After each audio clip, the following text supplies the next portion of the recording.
Hey HBs, we're back to finish up 9 Rules to Break When Romancing a Rake by Sarah MacLean.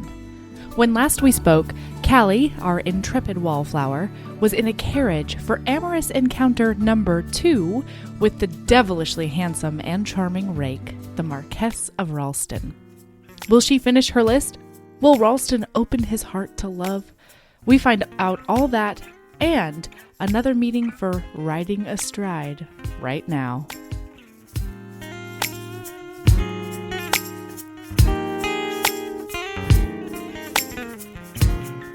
So then he gets her out of he puts her back together. She gets out and goes into the house, like sort of stumbles, and Benedict catches her. And let me tell you another time where I had no idea what was going on. Sure. Benedict asks her where she was. Pasting a smile on her face, Callie whispered, "I don't suppose you believe I was in the conservatory." "Not a chance," Benedict said dryly. "The morning room." "No. Catching up on my correspondence." Again, likely not. "The orangery?" And that's when I was just like, I have no idea. We're just making up words. Like, these are not places in a house. The orangery? No. Like, conservatory, that's in Clue. I got that. But the rest of that shit? No. Orangery. Morning room. In the army, we have day rooms. But morning rooms, that is not a thing. Fair. That is not a thing. Fair. Is that like a breakfast right. nook? I don't know. Sorry. I'm not. You don't have to answer. I was just wondering. All right. So they talk and she's like, well, if you have to know, I was at a public house and Ralston caught me and he escorted me home. And Benedict is like, what? Like his mind is blown. He's like, I was just talking that night. Like, you can't do this stuff. You certainly can't do it with Ralston. It is a lot.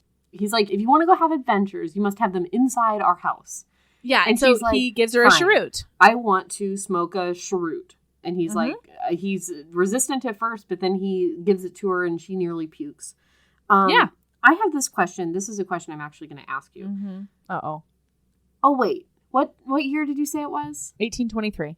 Okay, I'm good. Probably. Okay, good. All right. So then... Because I was like, the women on the Titanic were smoking. I saw that movie and it was cool, but that's like 100 years later. Yep. Okay, cool. Good. Cool. Okay. The unsinkable Molly Brown. That's the one. Cigarette. Okay. I'm sorry, I'm so ignorant. You're not. You're good. Okay. So then they talk more and Benedict sort of catches like the sad tone in her voice as they're talking about Ralston. Mm-hmm. And they get more serious and at the end she says, I know men like Ralston are not for women like me. And it's very sad. Okay. So then next day we go dress shopping with Juliana and her sister Mariana. And basically the 2 points that are important are they run into Oxford and he tries to dandy at her more. And then during the dress shopping for Juliana, Callie comes across this really beautiful blue fabric. And the mistress, the modiste, is like, you must have it. I will fashion you a gown that will show off your figure. I'm going to make it myself. And she pulls the fabric off so that nobody else can buy it. And Callie's like, not sure she needs it, but also is stoked. And yes. And then did you not notice how many dresses people need? We don't have time for that, dresses, Erin. 3 riding habits, a dozen morning gowns, 5 walking dresses, 3 ball gowns. What? Walking? Don't you know about dressing for dinner? Like they have multiple outfits a day. I thought they were just like fancy dresses and unfancy dresses. I didn't know there were day dresses and morning dresses and walking. What's a walking dress?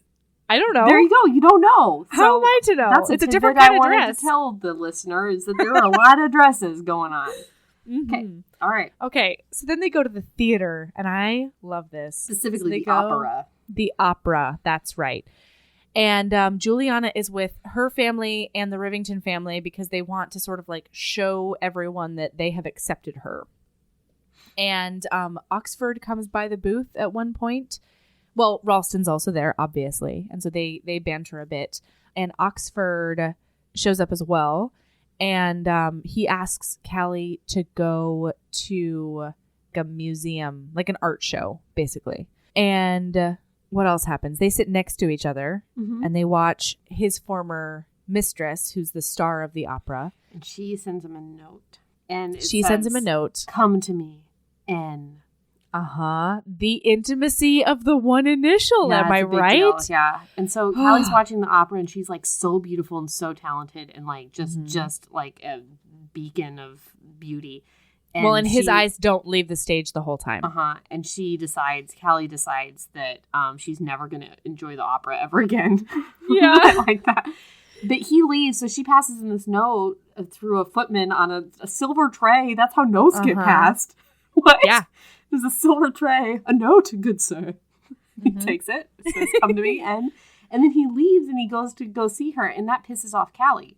Because hugely. Callie's like, you can't do this. Your sister's got a whole thing. Everybody's going to know because everybody knows she's your mistress, and you're like walking around in the back of the theater.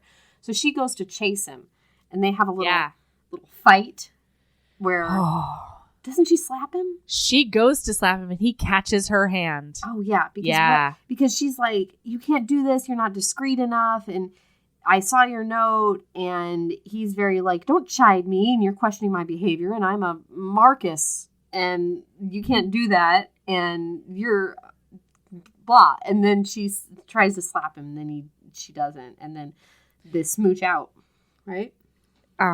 Okay, so she says, I'm the woman you chose to guide your sister into society. I will not have you ruin her chances for one night of... And he goes, you will not have me? Was it not you who was flirting shamelessly with a drunken dandy in full view of the entire ton? She goes, I most certainly did not. And so they go back and forth like that. And then she goes to slap him. And, she calls him an insensitive beast. And then he goes, if you're quite through, Lady Calpurnia, I believe this conversation is over. And then he lost his temper then, capturing her hand, wagging finger at all in his own. She calls him a rake and a libertine. Yes. And then goes to slap him. And then he catches her hand. And then he says...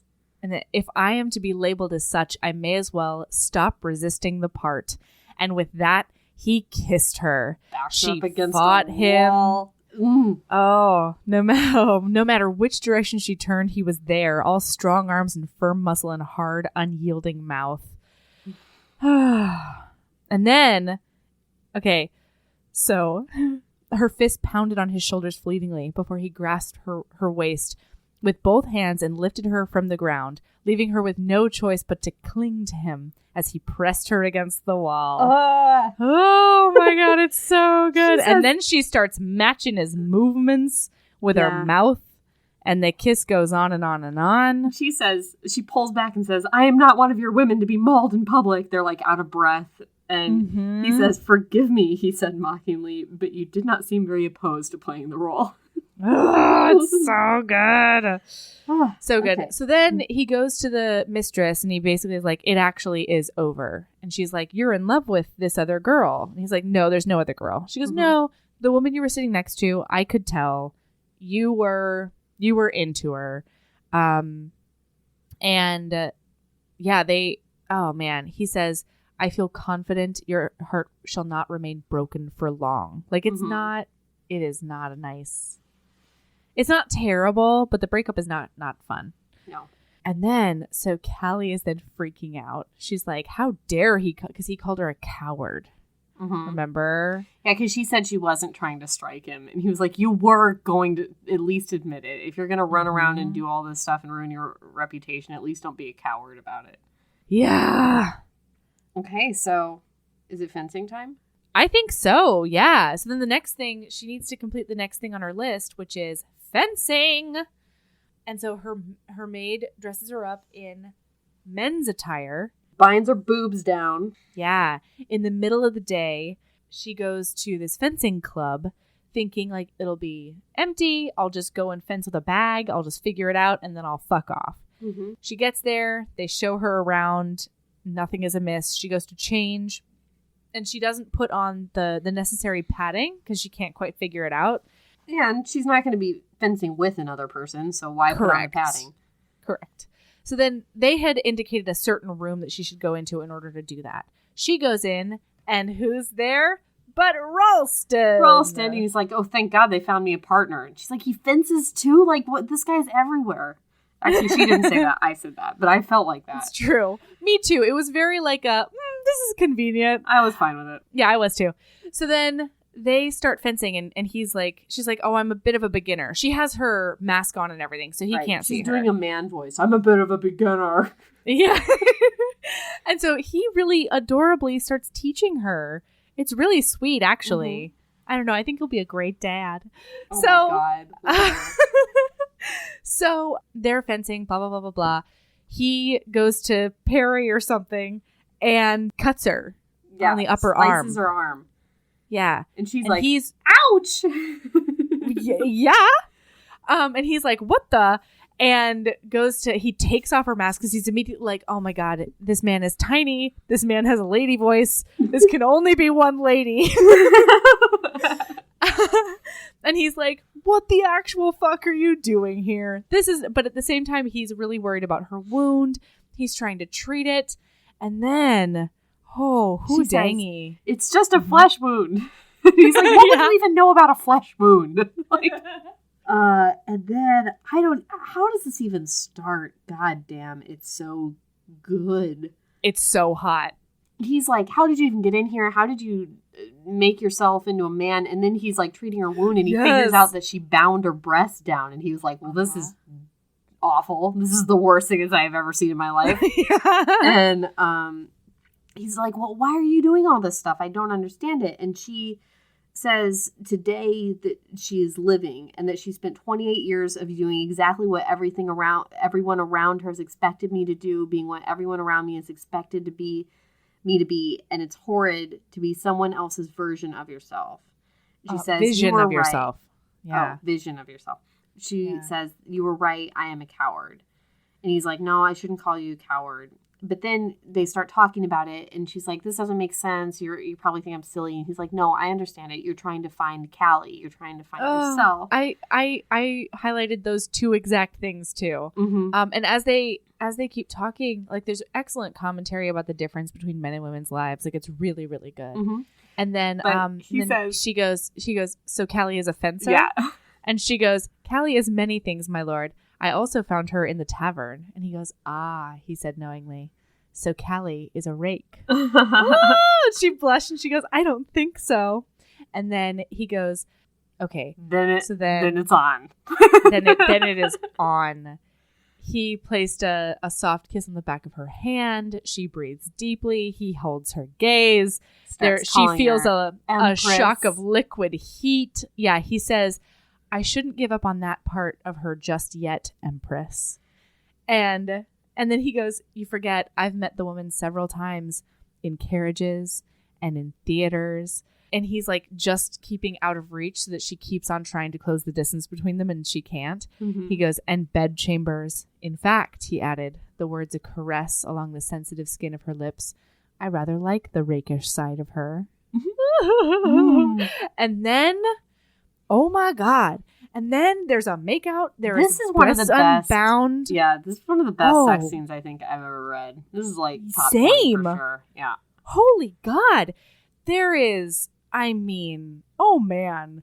So this is written so well that I feel awful. I don't even want to tell them what happened, right? Because it doesn't do it justice at all. The act does not do it justice. Yeah, the name of the act. I don't want to say that Callie got finger banged because that's not.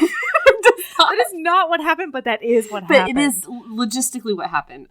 Just like empirically that is what happened. But this sexy. It's so good. Oh my Lord. Okay. So then realizing, I just assumed the fencing doors had some kind of locking mechanism, and only to find out afterwards that anyone could have come in. So here's the most adorable thing about Callie. She is so my girl. Okay. Mm-hmm. So she's like very tentative and she goes to put her hand down in his lap or just down because she's had an explosive orgasm. So she's still not got her wits about her. And he moves her hand and then he notices that all she understands is that he moved her hand away from him. Mm-hmm. And so he's going to reassure her. And he's like, "What? You can't see Oh, I'm sorry. Before we get into that, as he frees her breasts, she goes to cover them. And he goes, "No," he said, his voice thick and seductive. "You have treated these beauties most unkindly. As their rescuer, they now belong to me." Okay. Oh, God. And right before, she's like on the cusp of an orgasm. And he goes, "I'll catch you when you fall." Mm-hmm. And that would put anybody over the edge. Mm-hmm. I mean, a mere mortal. It's all we are. Okay. But then, so he's like, "You can't witness an amazing display of passion like that and not be a little bit moved thinking about his erection." And she goes, "Oh, is there anything that I can do? Should I do something?" Yeah. And he's like, "You know what? I actually think we've done too much already, considering that anybody could walk in at any time." And we're in England times. Like, Jesus Lord. Yeah. Okay. So he gets her dressed and he escorts her out. Oh, and isn't it here where he's like, I want to help you do the rest of them? Mm-hmm.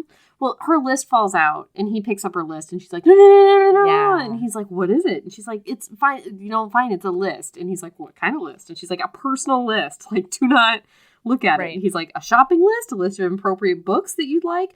A list of men? Dear God, Callie, is it a list of men?" She's like, "Oh, no. And one thing I really did like about him was that he did not look at it. Yeah. He asked it. He's like, "Okay, well, the thing is, if you're going to at least tell me what it is, and then I'll give it back to you. I won't look at it." And so she tells him that it's a list of adventures that she wants to do. And then he says, "Okay, I get what you're doing here, but at least let me accompany you on these so that you don't end up in a prostitute area or something." Like, yeah, or get assaulted or whatever else you'd get in England times at midnight. I don't know. Mm-hmm. Oh, and then he rebinds her, except they turn it into a sexy dance. Mm-hmm. Like, she twirls into him. Yeah, like Shakespeare in Love. Oh, like that. Yeah. Mm-hmm. That works for me. Yep. Works for me. And then he kisses her again, and he smuggles her out. Mm-hmm. And then Julia takes a dancing lesson. Yes. And she insults her teacher because she's from Italy. And doesn't understand stuff. And she insults the teacher. And then Ralston gets really mad at her for insulting the teacher because he's the best dance teacher and whatever. And he does not get mad about that. What he gets mad about is when he walks in. I know. She and his brother Nick are dancing. They're waltzing or something because Callie and Nick are waltzing. Yeah, they're like trying to help with the whole situation because Juliana's not giving this instructor any leeway whatsoever. Mm-hmm. So he walks in and he's like, "You're in the arms of my brother, like, fuck everyone." Mm-hmm. And he ruins the whole afternoon. Mm-hmm. He ends up pissing off Juliana, hurting Juliana's feelings. Firing the dance teacher. Doing all the things. And so Callie immediately goes up to console Juliana. Juliana is packing her things, like, things are not going well. Mm-hmm. Callie talks her into staying, and she's like, "No, he does like you. He just doesn't know how to be a brother. Mm-hmm. He doesn't have practice at this, whatever." And then Nick goes to talk to Ralston, and he's like, what in the world is going on? Like, are you interested in Lady Calpurnia? And Ralston's like, no, absolutely not. What would I want with What would I want with such a plain, missish creature? And have you ever known me to pursue a woman like her? I need her for Julia's sake. That is all. It's not my fault that the girl finds me attractive, is what he says to Nick. And so he goes to the door. The door is slightly ajar. And she's right there, and she heard the whole thing. Mm-hmm. And she walks in, and Nick immediately leaves. Thank goodness. He thinks she's going to chew him up one side and down the other about being such a dick. Right. But instead, she goes, "You owe Juliana an apology." Right. Like, you She's were more awful upset to her. about how he was a dick to Juliana than how he was a dick to her, because she's honestly used to this kind of thing. Yeah, poor thing. She expects it. And she never thought he liked her in the first place. She dreamed that he did, but she never thought that he was actually into her. She's a little sad about it, but that's what it is. So they talk about everything, and then, he all of a sudden blurts out, "Is he an item on your list?" And she goes, "I beg your pardon?" And he goes, "Nicholas, Callie, my brother. Is he an item on your list? Number 3, Land St. John." She goes, "You think I put your brother on my list?" He goes, "That's exactly what I think. Did you?" And she goes, "No, Ralston, I didn't. I assure you that were there a conquest on my list, it would not be your brother." And he goes, "Who would it be?" Hoping that she'll say him. And she goes, "I'm through with this conversation." He once again bars the door. Oh man, then she looks at him. Oh my God. And she's like, "While I may be plain and missish and passive, I am through with being ordered about by you. I am leaving." And he goes, "I never called you passive." And this is like the one thing about Ralston that's terrible. He always knows what he should say. And then he always says, not that. He always says like exactly not enough. You know what I mean? Like he could have said, "I didn't mean it when I said you were plain and missish."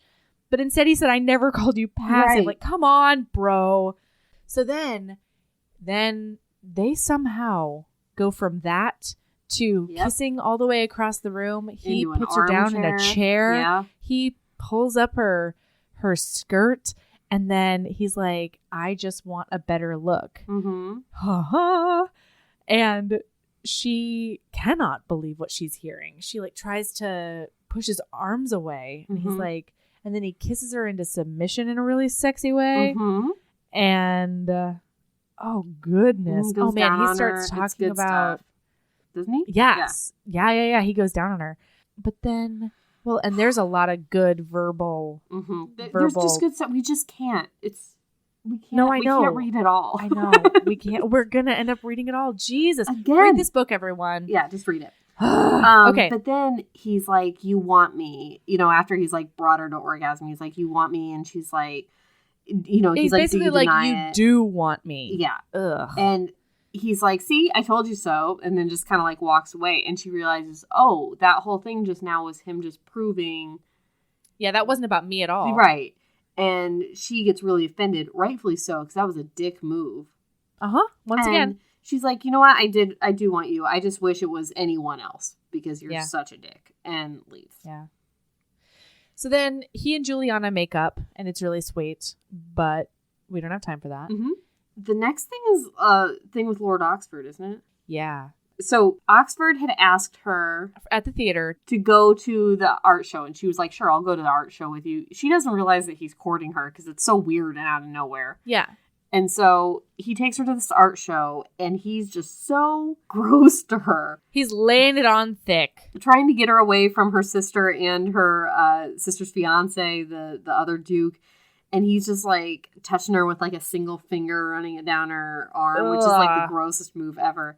Well, except that when Ralston did it, I was totally into it. Yeah. You know, you gotta have the whole package, really.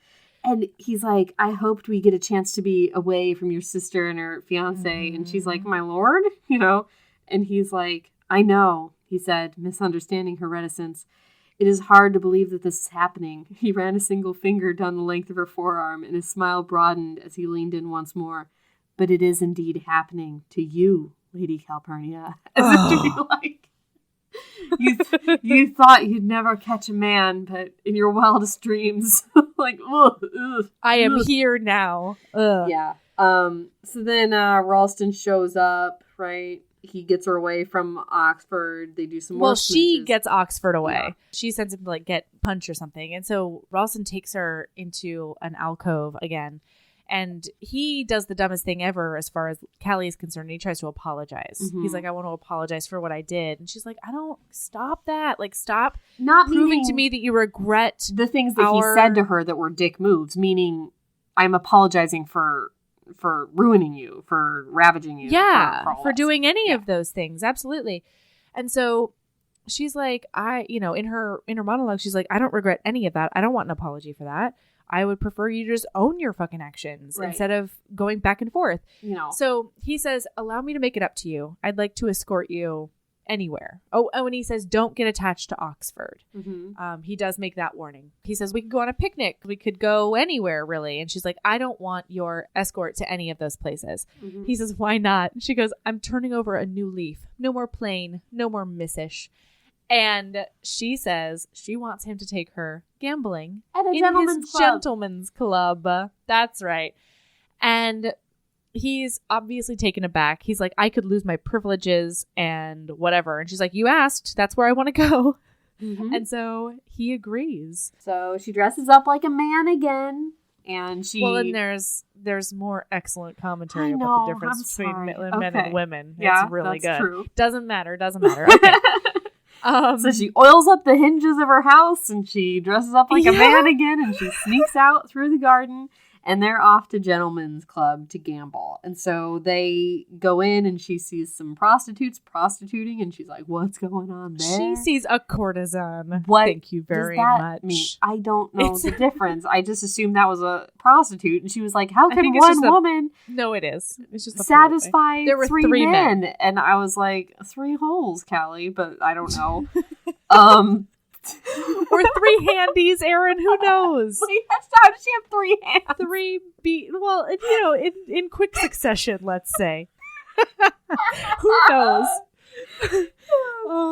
Okay. Anyway, so she asks a lot of questions about that. And she talks about, well, here's some of the commentary between men and women, because she talks about how freeing it must be to just be somebody's mistress and not have, or to be a courtesan and have all these, like, things you can do and not be limited by the trappings of society or whatever. And he's like, I think you're glamorizing something that is not very glamorous in real life. Right. And if you're a mistress, you are just kind of left to the whim of whatever your guy's going to give you and all that kind of stuff. Yeah. So she's like, well, I should maybe like to be a mistress or whatever. And he's like, well, is that on your list? And she's like, he doesn't say that. Yeah, no, that's right. He does say that. Yeah. And she's like, no, of course not, because he kind of gets a little mad, and he's like, because she needs to not be somebody's mistress. Right. She deserves much better than that. His whole thing he keeps coming back to is she deserves much better. She deserves much better than me. Yeah, because he's like, he gets mad at her for saying that she might want to be somebody's mistress. And I wrote the note, like, she's your mistress, dude. Like, that's right. That's what you're doing on the daily. Like, you're mistressing her. And it's like he didn't get it, or he didn't want to. Well, he wasn't getting her jewels, and he didn't buy her a house. Oh, yeah, you know so it's worse. He was just ruining her. Yeah.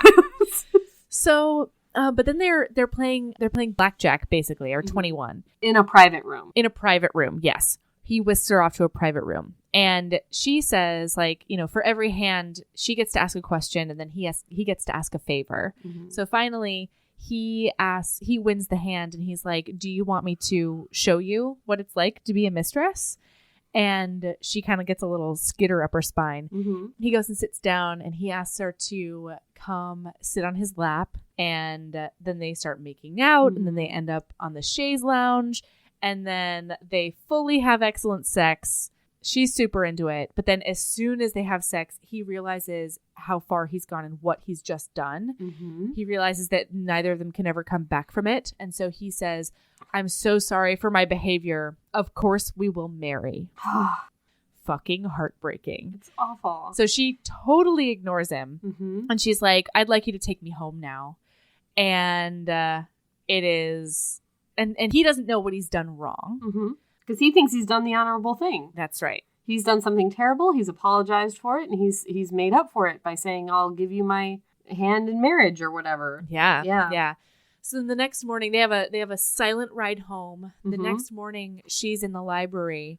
And she's rearranging the whole place. She tears every book out of the library shelves and is like, I will rearrange them alphabetically. When I'm really anxious or upset, I clean everything. I clean, I rearrange, I reorganize. Callie is my girl. Okay, it's basically the only time I want to clean. So, so then, is this when he goes and sees Benedict? Yeah, I'm pretty sure. No. Well, they have an argument morning. He tries to get in. She tells the butler to be like, no, I'm not in. And then he just kind of pushes past the butler and comes in. They have an argument about it. And she's like, I do not want to marry you. And and he doesn't believe it. He's like, look me in the face and tell me that. So she tries and she does. Oh, and then isn't this where he says, would it be so bad? Right. Like he's so, and she's like, no, it would be the best thing ever if you wanted to marry me. That's of course in her inner monologue. She does not say that. But she's like, I'm not going to force you into something that you don't want to do. Yeah. And he's like, I'm not going to have you resent me. Yeah. And she tries to explain it. He's like, why won't you marry me? And she's like, well, for one thing, you haven't asked. Yeah. And he's like, what do you want me to do? Get down on my knee? And she's like, maybe. Like, it's just like, he just doesn't get it. Again, he said he knows exactly what he should say and he just can't muster it. So she's like, I want you, I'm not going to force you into something. He never says, you are not. I want to marry you. I find you incredible. Yeah. He doesn't even have to say that because remember, he still doesn't believe in love. Instead, he threatens. He's like, well, you know what?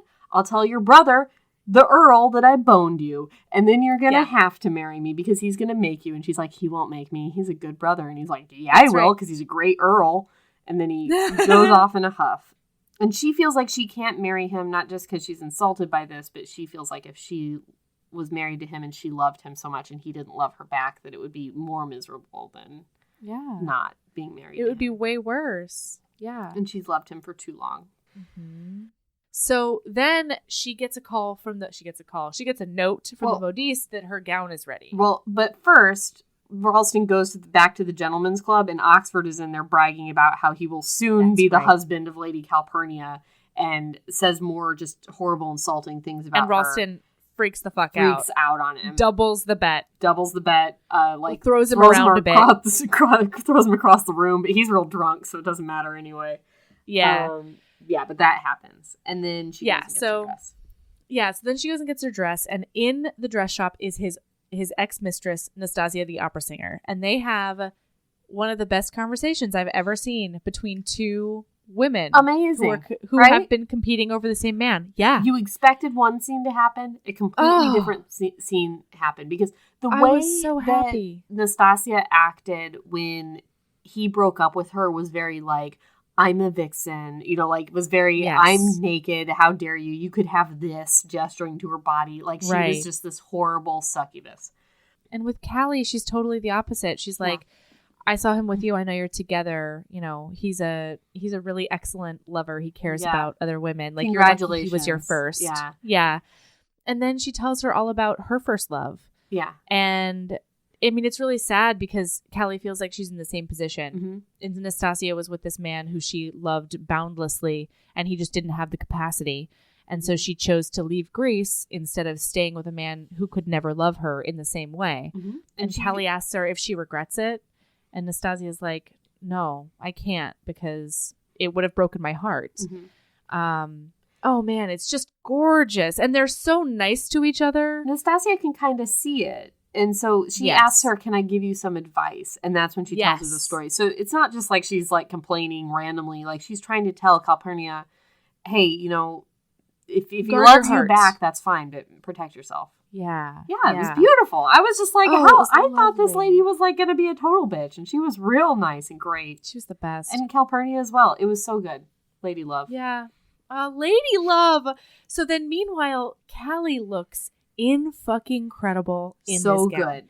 It does all the things to her body. Like she's finally found a modiste who will make a dress for her body instead of trying to make her body fit into a dress. What's modiste? I didn't know. I thought it meant like Mrs. or something. Apparently it means dressmaker. Yep, good to know. Right. So she is really excited, and then Juliana comes in because she's also picking up a gown, and she's like, you have to wear it to the Salisbury's ball where Juliana's going to make her debut. So we cut to the Salisbury's ball. Callie's there already. The St. Johns make a late exit.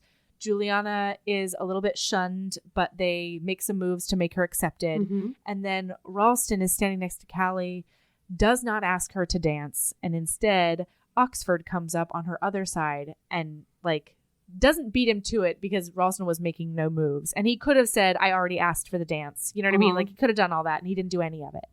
So Oxford dances with her. Ralston is like stalking them along the dance floor trying to find them. And then afterwards... Oxford pulls her into a weird area and tries to maul her. And he's like, how wonderful. He tries to compromise her while being like, hey, by the way, you get to be my baroness. And she's like, what? And he had told Ralston earlier at the men's club that he was going to compromise her. Yeah. Before he married her. And so like Ralston knows what's up. It's so gross. So she soundly dumps him. I was a little bit scared during this scene. Like I got really tense because he started getting kind of aggro. But he leaves and Ralston finds her and asks her to marry him again. Mm-hmm. She says, like, no, and please leave. And she calls in the favor for the payment. And she's like, you need to leave. I can't be around you right now. And so he does. Mm-hmm. And then that's the night that he goes to her brother. Mm-hmm. And he's like, I've compromised your sister. Guess who I boned? Your sister. And it's England time. So guess what I get? Her forever. Ha! Her forever. Yep, I own that now. And Benedict's like, listen, I'm not going to force her. You have to talk her into it. But she is a hopeless romantic, and so maybe come at it from that angle. Mm-hmm. So then he goes to the library. Wait, can I? And he sits. I found something. I'm sorry I interrupted you in such a great place. But when he left the ball, there's this passage where he says, now he was faced with Callie, fresh-faced, open-hearted, charming, intelligent Callie, who seemed to be everything that his mother had not been, and yet was equally as dangerous as the former Marionette? Marchioness. Sure. I didn't actually think it was Marionette, guys. I just didn't know what it was. Okay. For when she looked at him with those stunning brown eyes and professed her love, Ralston had lost the ability to think. And when she had begged him to leave, he had known precisely what his father had felt when his mother had left, the sense of complete and utter helplessness, as though he were watching a part of himself being stolen away, but could do nothing at all to stop it. It was a terrifying feeling, and if it was love, he wanted none of it. I was like, and if it was love, he wanted none of it. None of it. So then he goes to the library where Callie is. And he sits down next to her and he tells her everything. He's like, my mother left my father and it decimated our family. My father was never the same. He basically died of a broken heart. Mm-hmm. We never had a good childhood after that because of it. I never wanted to be in that position. I cannot promise you love, but what I will promise you is that I will make it my goal every day to show you how much I care for you. Yeah. So please, will you marry me? Can we talk about Benedict being a hero, being like, you don't have to ask my permission. You got to ask her permission. Yeah. I'll let you go into the library, but if she says no, I'm not forcing her. Benedict is the opposite of the Duke and I brothers. Benedict is the fucking best throughout this whole book. He's not trying to avenge the sea. He's not trying to duel nobody. That's right. So... yeah, please, Callie, please do me the very great honor of becoming my wife. And so then she says yes. And then he's like, okay, I have to go. Yeah. She says that after he told the story that she's like, what your father felt for your mother is not love. She started crying and he's like, oh, don't cry for me, Empress. I'm not worth it. And she says, I'm not crying for you. I'm crying for that little boy who never had a chance to believe in love and for your father who obviously never experienced it either.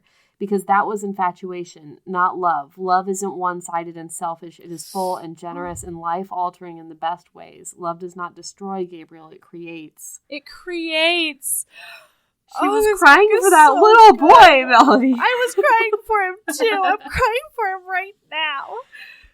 That was really good. So then they're engaged. And then he's like, yeah. And then he's like, I gotta go. And she's like, you can't go. You gotta come upstairs. Right now. That's right. And so they skip the squeaky step on the way up. Mm-hmm. They go into her room. He tells her that the dress is sinful, which is never a thing she's heard before in regards to herself. Guess what's under it? Special lingerie, also made by the fucking what's her name? Lingerie. The place, Madame Hébert. Yep.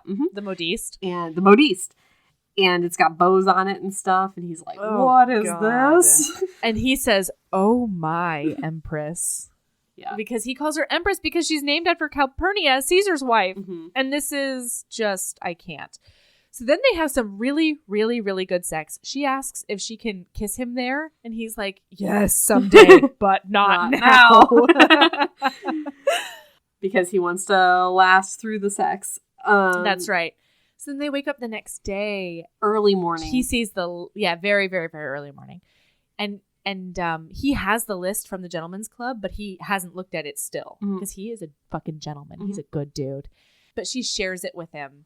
And then he goes, he goes, well, I think we should knock a couple off of your list today. She's like, all right. And she's like, okay, let's go. What are we going to do? Are we shooting pistols? What's happening? And he pulls her on top of him and he says, I think it's time you learned how to ride astride. I was oh my God. I did not see that coming. No, Sarah me neither. MacLean, you got me, madam. And I loved it. I wasn't ready for it, but I was into it. That was the second time I looked around the plane like, you guys seeing this?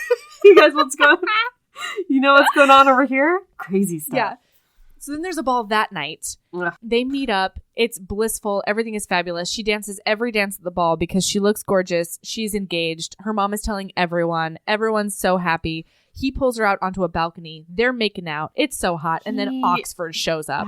He tells her how Drunken beautiful fucking she Oxford. is. Yes. He says her beauty has quite ruined him for all others. Anyway, sorry. Yeah. And then Oxford shows up and he's like, oh, compromising her so that you make sure you win, huh? Basically, not only does the bet come out to Callie, but everybody's talking about it as well. Everybody's saying that he doesn't actually want her. He just wants to win this 2,000 pounds. She's putting all of the dates together, and it just so happens that like the day he made the bet, or like when he first asked her to dance, when he asked her to marry him, shit like that. The day he doubled it was the day that he asked her to marry him. And she kind of laughs, but she doesn't realize that at first. And she's like laughing and she's like, how very dramatic. Can you imagine if there was actually a bet? And then she turned her smiling eyes on Ralston, expecting him to share in her amusement. In the face of his hand, unmoving expression, however, truth dawned. Oh, she said, looking at Oxford. Oh. And I just that double O, I was just like, I know. So then she's like, don't worry.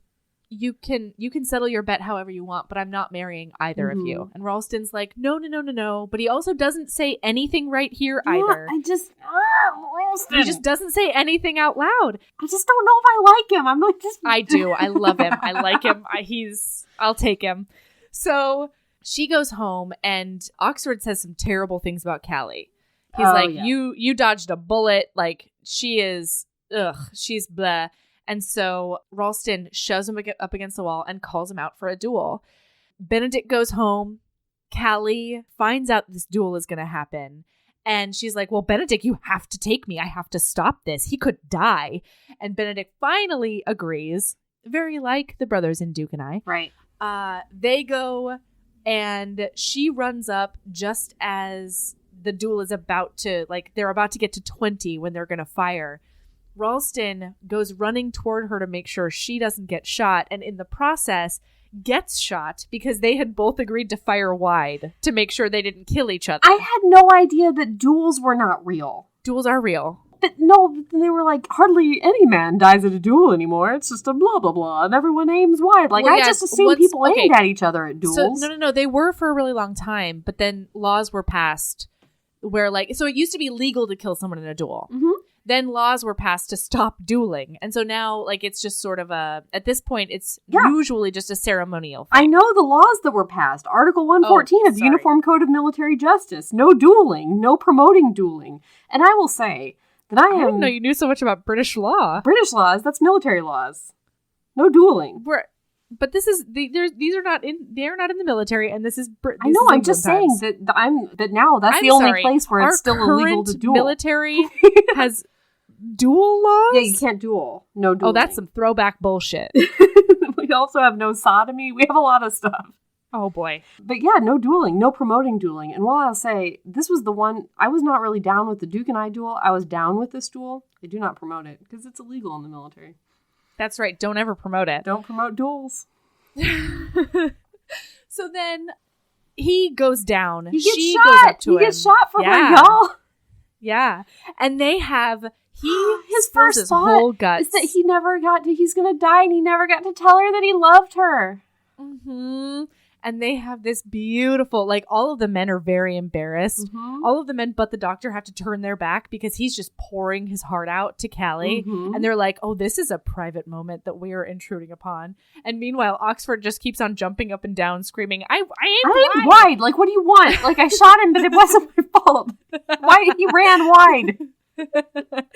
So They're so cute. And then they agree once again to definitely be together. But wait, and he then gets he's shot like, in the arm. Oh, yeah. And she's like so worried. And he's like, don't be worried. He's mad at her. She's mad at him because he was in danger and she was in danger. And she's like, you got shot for me. And he's like, it's only a flesh wound. And she was like, what would you even know about a flesh wound?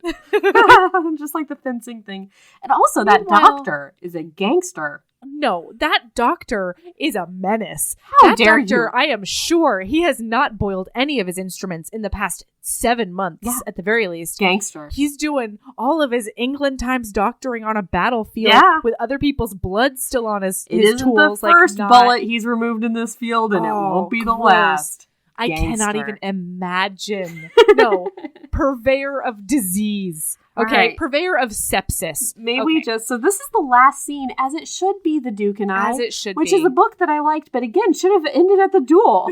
It should have. This is where it ends. We shouldn't go Sarah to the MacLean marriage and do the whole marriage part. But he says, I love you, Callie. I love your extravagant name and your beautiful face and your brilliant mind and your ridiculous list and your taste for adventure, which I imagine is very likely going to be the actual cause of my death. And I very much wanted to be able to tell you all that before you were shot in a field. It's so sweet. And then she attended a duel, and then he's like, all right, somebody go get my pistol. Mm-hmm. Callie needs to shoot it. To finish the list. And she's like, well, if I finish the list, I'll just have to start another list. And he's like, what's going to be on that list? And then it's one item. One item. Reform a rake. A do-rake. To reform a rake. And then he whispers, so sweet. Done. Because he's reformed. Because he loves her. And then the epilogue is in the prologue garden, and they have a secret tryst because Callie is a rake still. Callie sends him a note via a footman, and they meet out, and her titties are out in the garden with her husband. It's I don't know, man. I loved this book so hard. I loved it. I did. But again, I could have been writing a very specific nature wave. Your love for it is not. I'm not. This was a very good book. I really liked it. I really liked her so much. I think I liked the Tessa Dare books more, but I really liked this book. I don't know. Yeah, I mean, I loved them. Oh, but I have decided I like the Duchess Deal heroine just a tick more than I liked. Really? I did. Yeah, because she's a survivor, man. Yeah, that's true. You're a sucker for a survivor, for sure. I mean, yeah I am. Yeah. Yeah, Oh man, I seriously cannot believe how good this book was. All right, you can find us on Instagram at Heaving Bosoms, on Facebook at Heaving Bosoms Podcast. Twitter is at heaving_bosoms. And remember, you can always email us directly at heavingbosospodcast@gmail.com. We so love to hear from you. All right. I think that's it for now. Okay, so keep being a badass.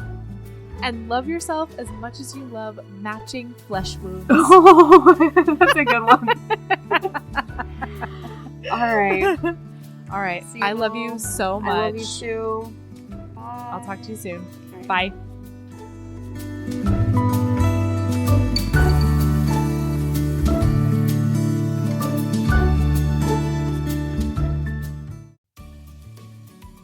Hey, you. Yes, listener, you. Are you loving the show? If so, please leave a rating and review in your podcast app. The 90 seconds you take to say something nice not only helps new people find the show, but it makes me super smile over at HBHQ. Also, I've had a few people ask, and the answer is yes. We are still doing the 5-star bribe. If you leave us a review with 5 stars, then we'll do whatever book you want. We're real deep into the list, though, so it might be a while. Lilas! Okay, back to the show.